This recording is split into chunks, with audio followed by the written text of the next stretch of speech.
You're listening to the Sixers Beat with your host, Derek Bodner, right here on LibertyBallers.com and LibertyBroadcast.co.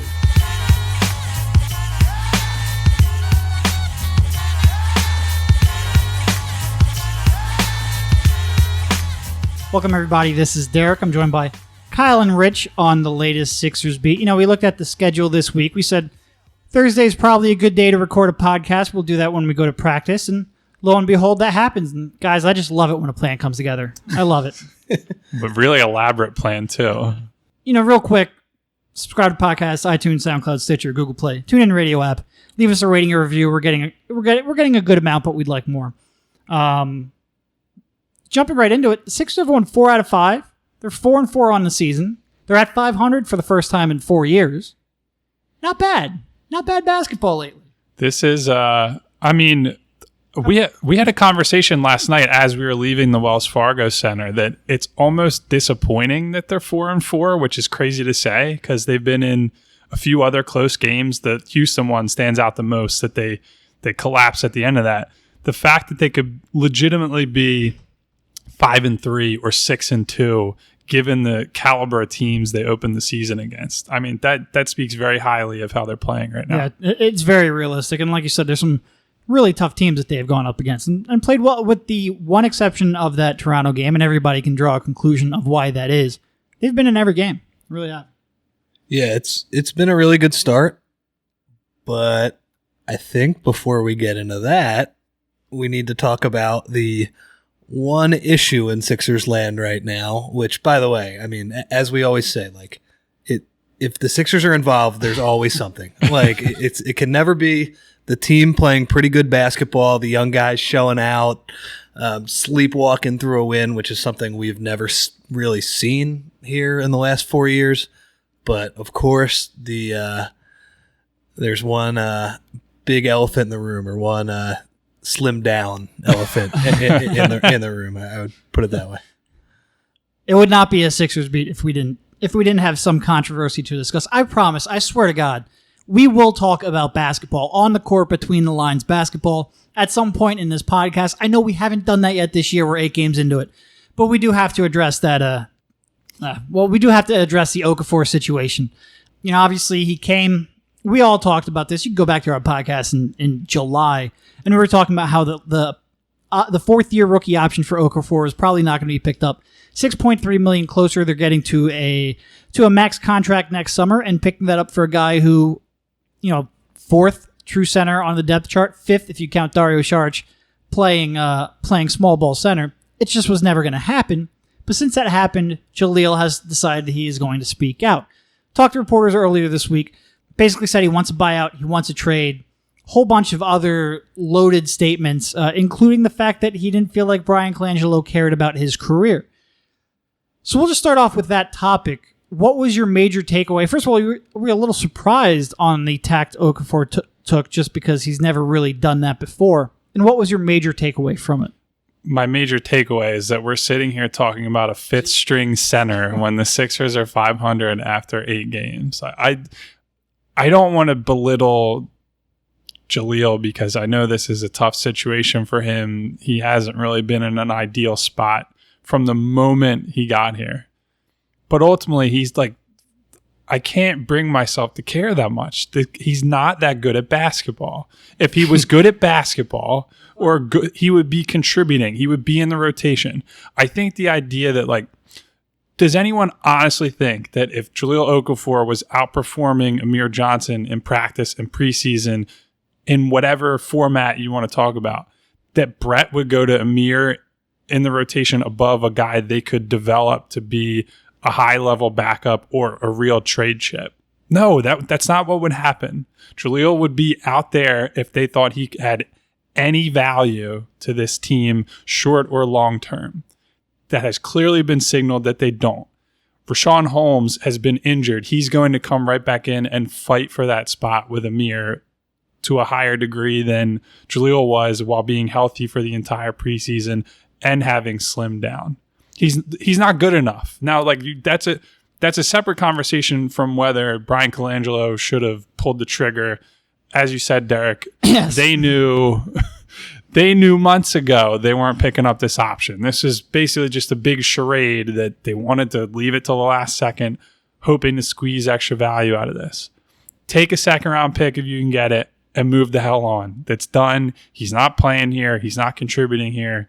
Move on and just let everybody reset. Yeah, I will say people saying that this is like outside of Jahlil's control, or like I feel sorry for him as a human being, but as a basketball player, he had 2,700 minutes over his first 2 years to show he deserved playing time. Maybe you should have gave a little more effort on defense before it got to the point where you weren't playing anymore. Completely on board with you there.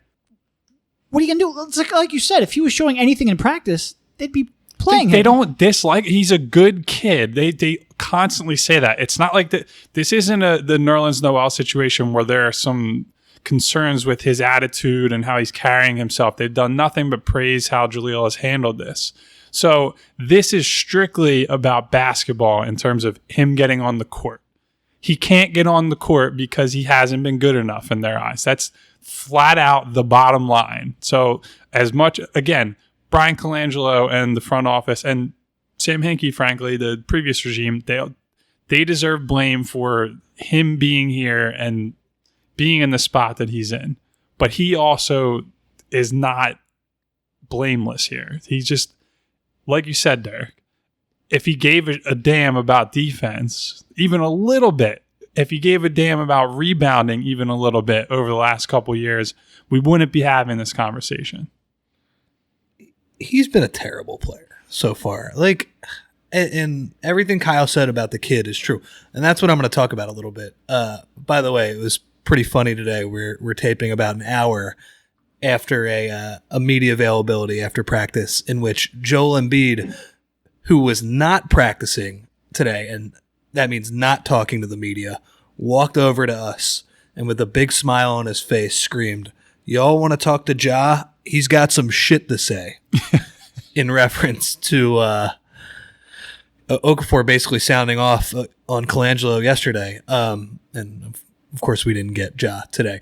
But, I do feel bad for him as a person. And I think specifically the point when he said that Colangelo told him, "I don't want to give you away for nothing."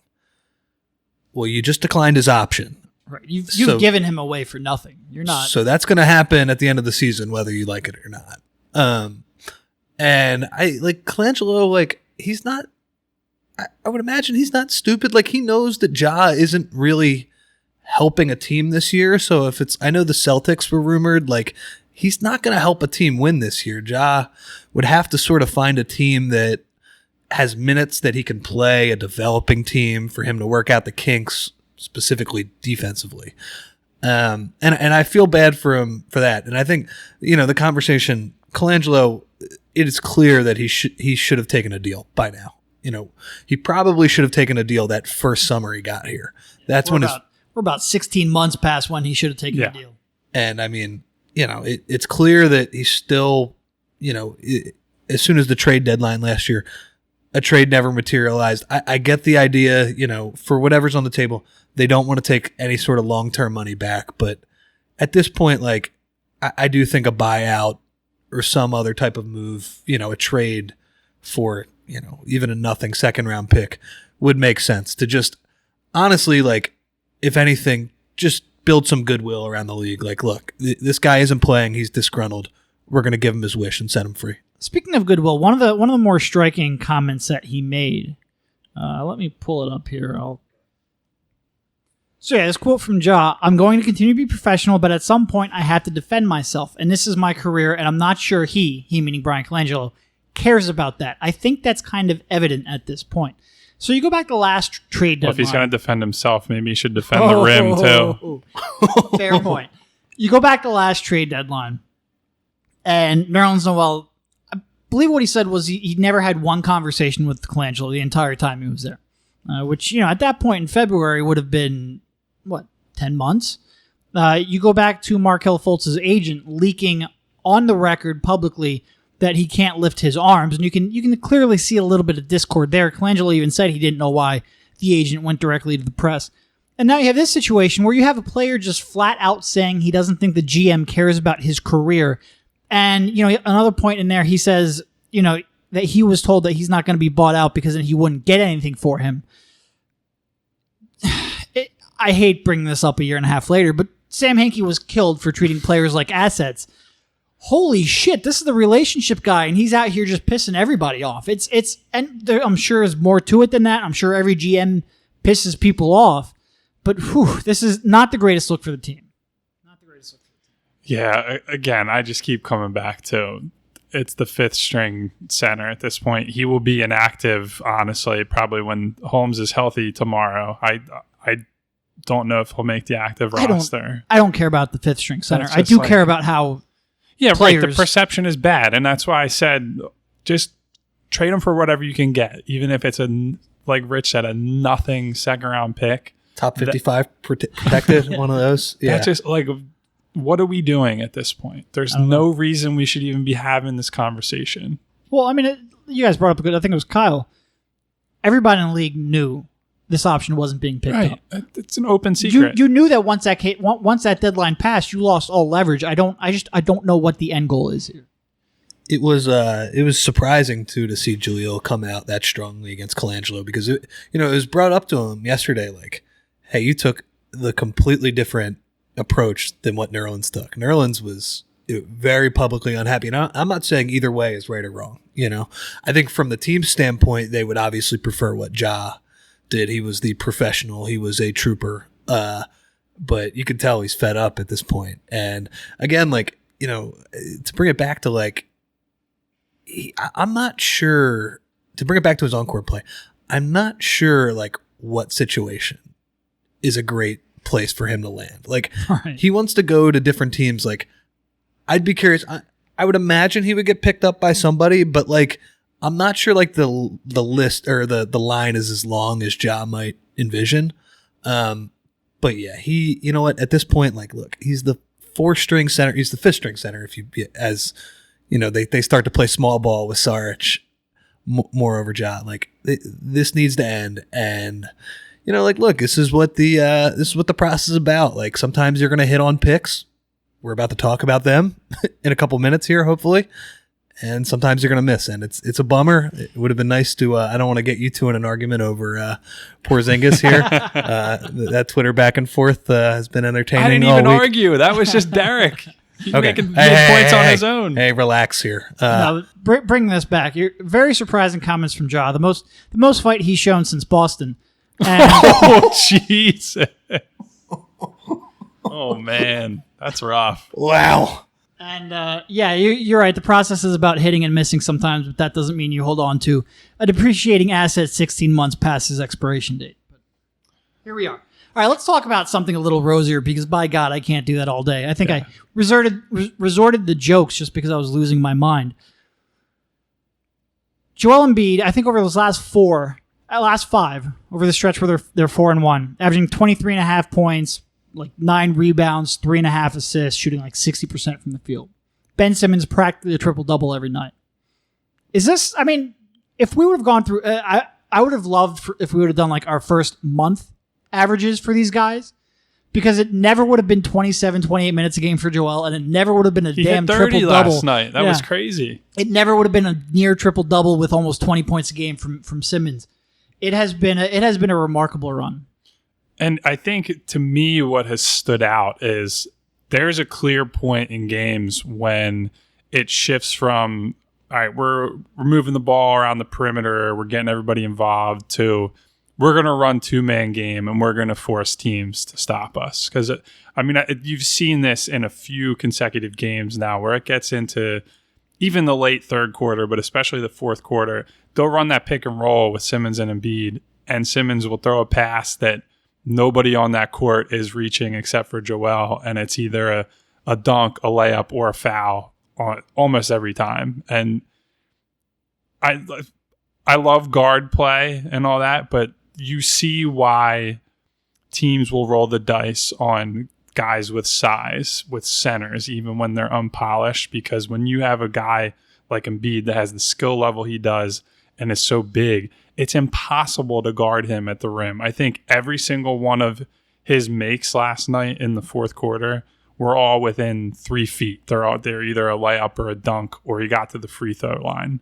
And that's part of the frustration when a lot of fans have been yelling that Joel needs to get on the block and not shoot so many threes. And I don't really agree with that because he does need to drag guys out to the perimeter sometimes. But I can sympathize when you see them get down there in the paint and just absolutely unload on teams in crunch time. That is a scary sight. From a team standpoint, last night's win was impressive because they were so unimpressive for much of the game. Like, they gave up 68 points in the middle two quarters. Like, if they did that in past years, that's a death sentence. That's a road to an ass kicking. And to see Brett last night talk about, oh man, our defense wasn't good in the middle two quarters, and sort of be harping on that while also looking over a 10-point victory, like that's encouraging. And then, I mean, Embiid, I think we all knew how good he is. Ben Simmons, I cannot believe how good he is right away. Like, I knew he was going to be good. This is mind blowing. Like, the decisions he makes out of the pick and roll already are like, it's astounding. It's unbelievable. Last night too, the Hawks went way under the screen. They were the first team who really decided, like, look, we're not going over the screen. We're going to play you like sort of like LeBron in the 2013 finals. Like, we're going way under Budenholzer. They were ready for it, and he made them pay. Like, nice floaters, some good passes to Embiid. And then that dunk last night, like that was ridiculous. That's an in-game dunk, man. Like that, he was floating. Like it seemed like he went up another level in the air. And I think he even said that after the game. He's like, "Oh man, I'm up higher than I thought I was gonna be. I might as well dunk this." I rewatched that too when I got home. I don't think it did justice to what that looked like in person, because he just, like, from the angle we were sitting at, it just looked like he kept going up, and that was impressive. Yeah, and I mean, at this point, like, this might end, but it feels like we're getting close to a triple-double every night. Like, what did he finish with last night? 19, 13, and 9, I think? Yeah, he was one assist away from triple-double. I think over his last 5, I think it's like 20 points, like 12 rebounds and 9-point-something assists. Or, no, I'm sorry, 20 points, 9-point-something rebounds and 9 assists. Like, he's real. He's on the doorstep. I mean, the fourth quarter was really good last night, but did it feel like he was in control the entire game last night either? I didn't think it was like an outstanding performance for him. It didn't feel like he was, forcing the issue until the very end there. And he finished with that line. To your point there, I think that has been the most impressive part about the raw numbers for me, is that a lot of young guys, or even veteran players too, a lot of guys, Westbrook in particular, I guess I would point to, who put up big assist numbers, it's because they're just forcing play after play after play after play. Whereas Ben, even with as much of the ball as he's had, the assist numbers aren't coming from him just trying to force passes places. It's because he's making good reads, he's making smart plays whenever he has the ball in his hands. And the offense has just been clicking. Like, these guys, they overpassed a little bit last night, but the team is generally humming pretty well right now on offense, and I think he deserves the lion's share of the credit for that. Yeah, I mean, the transition pushes, the passing, the athleticism. We all kind of expected that. He's scoring so much better than I think any of us, even Kyle, who maybe expected a little more out of his scoring. He's attacking the rim like a guy who really has no reservation. Like, there's no concern about stepping the foul line. There's no, he favors his right hand, of course, but he's getting to his spots. It's been really impressive. It's been much more impressive in the half court. I mean, look, I talked a lot about concern of him scoring efficiently in the half court. So far, that's held true. I think he's shooting, maybe like 53% on the year, which of course is a 53% effective field goal percentage because he doesn't take threes. But he's getting to his spots. He's getting his shots. It's been really impressive. It's been really impressive. And I mean, even on those instances when, teams are going under that screen and giving him that elbow jumper, I don't think his form looks very good right now. Like, there's still problems with the elbow and sort of his hand placement on the ball. But, like, the fact that he's confident enough to take those shots, and, like, they are going in right now too. Like, that's impressive. Like that's some legit progress. And I mean, I didn't really think we'd be seeing that this early. Yeah, and I mean, look, making shots, you don't have to be a knockdown mid-range shooter to cause a defense to rotate. They just have to. It's a reaction. They have to. It takes a very conscious effort to leave a guy off a pick and roll completely open. He drills a couple of them, and just a slight little bit of hesitation he can cause will open things up.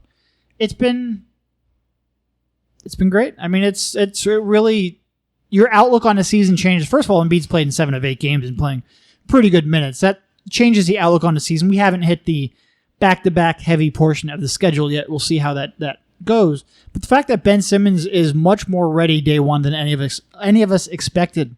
You know, they're 4-4 right now. 40 wins there's a much clearer path to 40 wins now than there was when we would have recorded a podcast 2 weeks ago. Yeah, I think that the whole calculus changes when you see how good Simmons has been. And really, like, I don't think he's played a single bad game yet. I think some games have been better than others, but most rookies, you expect them to, like, look at Lonzo Ball, for example. He had the 29-point near triple-double against Phoenix, and then he's been all over the place. So he's had good games. He's had really crappy games where he can't throw it in the ocean. He's making his teammates better from the bench, though. Oh, Jesus. Don't even get me started. But like Lonzo Ball and Dennis Smith and Jason Tatum, like those guys have performed how you would expect rookies to look. They're good rookies. I think there's a lot of talent in this class, but ultimately they look like rookies. And so maybe you're seeing the benefit of Ben having that redshirt year where he was just ready to go from night one and is exerting his force on every single game. And that's really impressive out of a guy that young. Moving on to Cove. I feel like we have to talk about Cove before we get to other stuff. I think we need to gloat a little bit about Cove, given that we're some of the biggest advocates for him. It is very nice, so we don't have to have that argument this year of, is Covington really worth keeping around? Because he's coming out, he's shooting, 48% from three. I think Kyle pointed out on Twitter how rare that is for the number of attempts he's jacking up there every night. His defense has been good. His perimeter shooting has been excellent. I think he's doing a better job. You know, he had a nice little one-dribble pull-up jumper the other day, which sounds really basic, but something Cove didn't have in his arsenal a couple years ago. I still think he needs to go glass on those for them to go in, though. Yeah. Which is his little weird idiosyncrasy. He practices going glass quite a bit. He has looked really good. It's still an adventure. You know, I'm convinced he'll never have a jump stop or a floater. Like, it just won't. It'll be an offensive foul every time. Or a travel. But he's been very good. He has a jump start where he kind of just keeps floating along. Yeah, I'll continue to gloat. I remember a couple years ago at Philly Voice, me and Matt Mullen did this thing where, like, we ranked the 25 best Philly athletes, and which is a ridiculous thing to do. How are you going to rank, a hockey goalie versus a point guard? Like, it's impossible. I bet you Joel Embiid doesn't have a great baseball swing. No. Too big of a strike zone. And of course, radio stations and stuff, they kind of ate it up, which is cool because that was the purpose of it. Like, and people were talking about it. They were so mad that Robert Covington was 25th on that list. Well, guess what? He'd be way higher than that now. He's been great. Like, his offense, I mean, it seems like, it was just last year he was getting booed for his... It was last year. Yeah. But it seems like a lot longer because, like, God, he left the game and there was legit concern last night when his knee was... what do you have? Hyperflexion? I don't think I've ever heard that one before. Yeah, I was doing a lot of WebMDing once we got that, and I could not exactly figure out what the deal is. You're second level. I was just trying to figure out how to spell it. I thought I had a general idea, but I had to check that. But yeah, I mean, 48% for three. He's playing the four essentially in the Sixers offense now, which I think probably has opened up more space for him, as has just the personnel of having Ben Simmons throwing him passes. And defense is paying attention to J.J. Redick on the perimeter, too, next to him. But he's been great. And, I do wonder if Colangelo, we'll see what the negotiations are like in a couple weeks. But it would be funny if he went to him and it's like, hey, you could save a few for, the end of November. Well, you also wonder if they came to an agreement, if, one side might be rethinking what that agreement was. God, if he keeps playing like this, man, I mean, this is... first it was the 3. We saw that. Then that kind of went away. And then he got the D portion of the 3 and D. Well, now, I mean, he's excellent at both of those and at just the right time. Speaking of undrafted free agents who a previous general manager found on cheap 4-year deals, TJ's been fucking insane. And like we talk about, why this team is playing well. And a lot of people want to attribute it to, I had people telling me that it was because JJ Redick was out. No, it's not because JJ Redick was out for 2 games. But TJ playing over Markelle Fultz, that has been a real legitimate reason for their improved play of late. He's been fantastic. He made 3 threes in the game. 3 threes. Who would have thought that TJ McConnell would be the Sixers' best point guard shooter? But here we are, 2017. Yeah, I mean, I don't think the shooting is sustainable at the current clip he's at. But I will say, you have seen, so TJ, in a sense, gives you somewhat of an idea of why the Sixers wanted to go up and get Fultz in a weird way, because having the dribble penetration and just another playmaker on the floor with Ben, despite the fact that that TJ is traditionally not a shooter, and he's been good catch and shoot, but he's not going to pull up and shoot. You see the difference that it makes even without shooting at that position, to just have a guy who can get the offense rolling again and get guys involved and just put the defense on its heels. And that's TJ compared to like a top caliber prospect that we still think Fultz is, but we haven't really seen it yet. Well, not only that, but part of the reason that TJ is able to take and make threes this year is because he has about a week and a half to get some of these off. Yeah. And when you have a real legitimate shooter, like hopefully the Washington version of Markelle Fultz is, he should be able to feast on that. Oh, it's going to be ridiculous. And I think to piggyback off that, one big reason, in addition to just being wide open, that TJ's getting those open looks is Joel Embiid's passing has been much better in the last few games, especially, than it has been ever. Like, he had a career high 6 assists last night, I believe. He had one play where most of his assists have come off like very simple reads. Either it's just a cutter or there's a guy standing open in the opposite corner. He actually passed Jared Bayless open last night by forcing Malcolm Delaney to commit to somebody else at the top or at the elbow 3. And then Bayless is open in the corner and Embiid skipped the bounce pass to him. And I think Brett talked about it a little bit during his post game last night, but if they can get to a point where Embiid is like the quarterback of the offense there on the block and he's just hitting open shooters, that is going to put way more stress on defenses, and it'll cut down on his turnovers, quite frankly, if he's getting rid of the ball versus trying to dribble through 2 and 3 and 4 guys in the paint. That's just it's a much better move for the offense, and guys like TJ and Cove and JJ and Bayless, they're all going to benefit from that. Well, here's something I just recently looked up. Joel's turnovers are still very much an issue. 4 a game. Yeah. Comes out to 29 total, so a little over 4 a game. How many of those, and this is from Basketball Reference, how many of those do you think have come off of the pass? Very few. I would say like 1 or 2. 5, but very few. Yeah. 5 out of 29 is a really low rate. And by the way, like I bet you a couple of those passes too are not like looking to score. Like they're just like general lazy passes at the top of the key. He had a couple. He has at least 2 or 3 where he split 2 wing shooters, and it just went between them, and they had no idea who it was to. That's why having 5 doesn't surprise me. But very low number. It's dribbling very much, but his passing has been unreal the last few games. Well, remember last year too, he did not pass beginning of the year. Yeah. And then he starts doing it, and now it's slowly becoming a strength almost. The pass he threw to TJ, I think it was in Houston, where he just threw that he caught it right away too. So like, I'm not even sure like if this is like what Brown talks about with like quarterbacking. It just seemed like he kind of saw him open, but oh my God, he caught it right away and just threw a freaking bullet to TJ. And TJ wasn't quite as open as he usually is. Like he was open, but he was like, I have to shoot it. That pass was so good. I have to fire it. And to just get back to TJ, I mean, he's minus 0.7 net rating. Think about how many minutes he played with Fultz that were a disaster. His first 4 or 5 games, he was real bad. in the last 3 or 4 games, he's been he's been a real boost every night he's been on the court. And he's just like, it's the intangible things that he brings. Like, he just brings a toughness to the team, and everybody likes him. And, he's like, he's a major part of this team. And it'll be interesting to see, like, when they get Fultz back, like, you can't take this guy out of the rotation. How can you not play TJ? How can you not play him? Yeah, I think this was on the deleted portion of the. We've had a doozy of a week and a half trying to record a podcast. Hopefully there's not a trade while we're swear recording this. They'll release Jahlil right when we finish this. I know it. And by the way, if they do, I'm just saying fuck it. I'm releasing it anyway.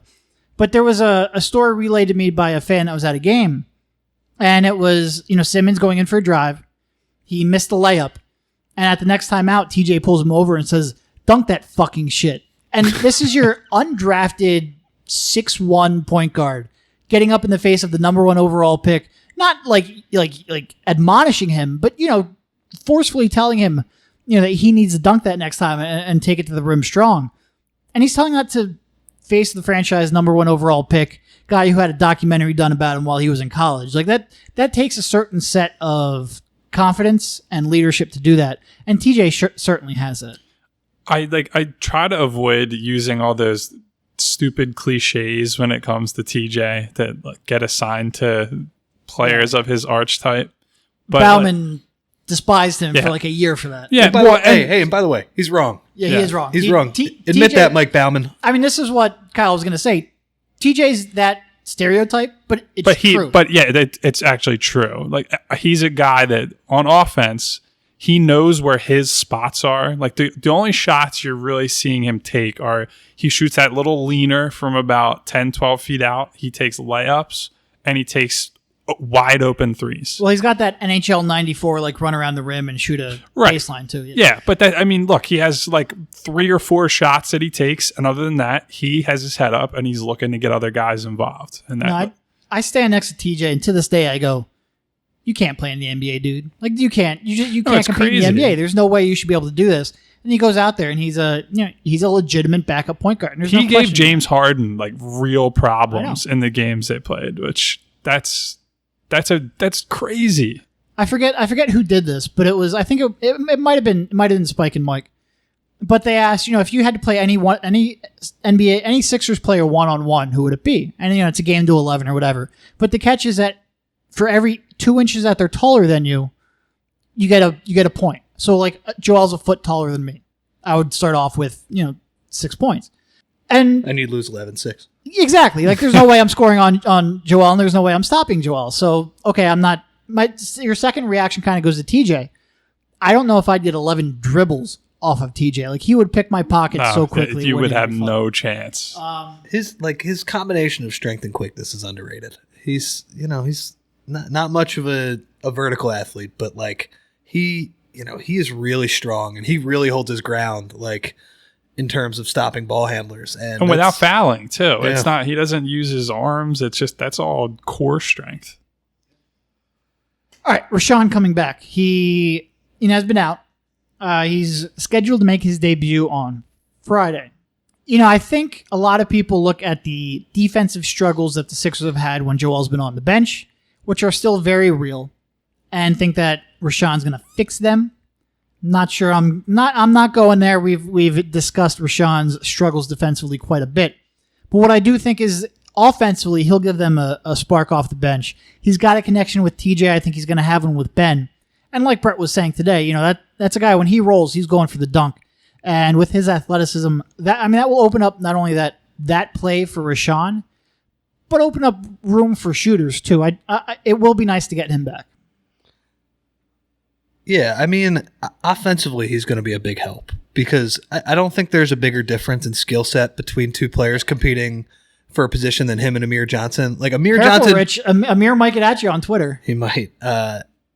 Amir's finishing ability at the rim, it takes him like 5 minutes to get a shot up at the basket. Rashawn's the exact opposite. Like, he's super quick off his feet. He's almost better than Joel at that.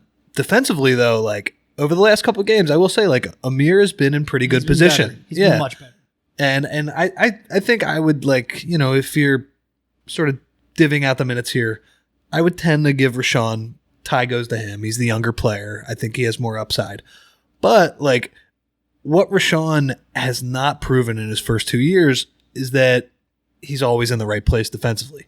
Like he'll get the nice block that'll excite the crowd, but he'll miss the 3 pick and roll coverages before it that'll give up, two threes on those plays. And the reason for the nice block is because he was out of position to begin with. Yeah, exactly. What this really means is that that center that the Sixers are stubbornly trying to hold on to reap value from, he's not even playing when Joel sits now. He's way back. He's way back. So I'm very much excited to see Ben and Rashawn because I think in Summer League when they play together, obviously all caveats about Summer League apply here, but they have a skill set that meshes very well. Ben is going to drive and he's going to look for his big man. And I mean, he's been good at trying to get Amir the ball close to the rim, but there's a big difference when you have to throw a lob just to get the guy the ball on the floor versus you're throwing that ball expecting him to dunk it. And that's what's going to happen with Rashawn Holmes. I think that makes life easier for Ben. It puts pressure on the interior of defenses.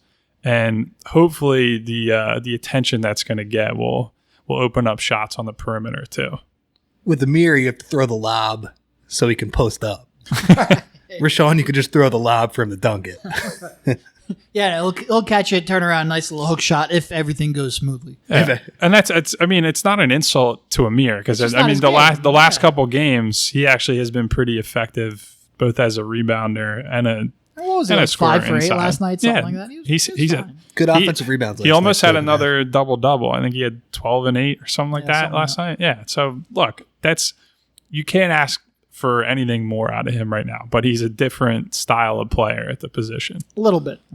And by the way, talking about these two guys really does cement the point that like, what are we talking about with Ja? Like, oh, for sure. What are we talking? Like these guys are both better than him. Yeah. I mean, I think ultimately, if Ja was released, our only complaint would go, well, that was a good way to waste resources for a year and a half. That's it. That's my only focus on Ja right now. It's whatever. All right, looking ahead, because for the first time in what feels like an eternity, certainly since we've been doing these podcasts, games kind of matter, and you look forward to games. They're now at 4-4, and the next week they have 3 games. They got the Pacers at home, and then the Jazz and the Kings on the road. Can we be talking in a week that they're an above 500 team? I would be disappointed if I were them if we weren't talking about an above 500 team on Saturday morning. So... I mean, look, then it gets a little harder with Golden State, but a little bit. But if they can keep this going, like we said, like if you take away the Toronto game, they have been better than a 500 team right now. They got really unlucky in that Houston game and the Boston game. They were still trying to figure out what the hell was going on with everything. Like they have the talent to absolutely be above 500 in a week. Will they? Look, it's still a young team. Like I'm getting ready for the Ben Simmons game where he shoots like 3 for 13 with 5 turnovers. And that's going to happen. And it's, maybe it doesn't because, I'm prepared for anything with him. But I'm prepared for some missteps here. But I would be surprised. I would expect for them to win a couple of these games here and be in decent shape coming off that road trip. I think they had every reason to believe they should be on a 6-game winning streak heading into that Golden State game. The 3 teams they play, Indiana, Utah, and Sacramento in the interim, if they believe they're a playoff team, and those guys very clearly think they are, they have to beat teams like that. They are better than all 3 of those teams, I think. There's no, other than they're young, like you said, Rich, I was honestly sort of expecting a bad Ben game last night because it seemed like a natural letdown game after they beat Houston. But they have every reason to believe they should come out of the next 3 games with 3 wins. There's no reason they should lose to any of Indiana, Utah, or Sacramento. It's not a question to me. Yeah, I mean, they have some interesting matchup. The Pacers 5-3, which nobody predicted. Right now, owners of the league's 4th best offense, which, if that holds true, I'll be stunned. And even their 18th ranked defense, I expect to drop considerably. I don't think they have the personnel to withstand that. And then you have the Jazz, second best defense in the league, 26th best offense. I mean, that's a team that Embiid and company should be able to really limit. And then the Kings are the Kings. I mean, they're 29th and 24th. That should be, barring something weird with travel, a road game, young kids, whatever, that should be a win for sure. I would like 2 out of 3 out of that stretch. Utah is 5-0 at home. Like that's not the easiest game in the world, but again, not a juggernaut team, bad offense. Like again, if Embiid comes to play, like that's a game they definitely can win. And the other 2 teams, I mean, like you said, I'm not buying Indiana. Like they should win 2 or 3 here. And you know their start. Remember what were we talking about for their start? Like we were like, if they can just sort of hang on and get into January, and it's like they're doing more than that right now, which is impressive. Yeah, and I mean they got going off memory. I think they have a pretty easy December too. So if they can tread water during this early road heavy portion of the schedule, it's off to a good start. All right. Anything else really quickly to bring up now that we're pretty far into it? We actually got to talk some basketball, which is great because we haven't always gotten to do that. But nah, I mean, I'm just like everyone waiting for Markelle to get back so we can actually see if the real Markelle Fultz will stand up or not. Yeah, we'll see. Well, I don't know when that's going to be. I have the whole situation is strange. Yeah, I don't. Just shooting in the dark here, or maybe not shooting in the dark would be the taking left-handed layups in the dark. Yeah. I think when you said this when we did the season preview pod, it's like trying to guess when Ben Simmons was coming back next year. We can give you some completely made up bullshit, but I have no idea. No idea. It would be great if one of these days we'd come to practice. He's doing stuff. You post a video of him whipping out, left-handed passes and layups, and it'd be great to see him shoot a jumper. Doubt you're going to. Not for a while. All right. Thank you guys for jumping on. We'll talk to you soon. Have a good one. See you guys. Man. You've been listening to the Sixers Beat right here on LibertyBallers.com and LibertyBroadcast.co.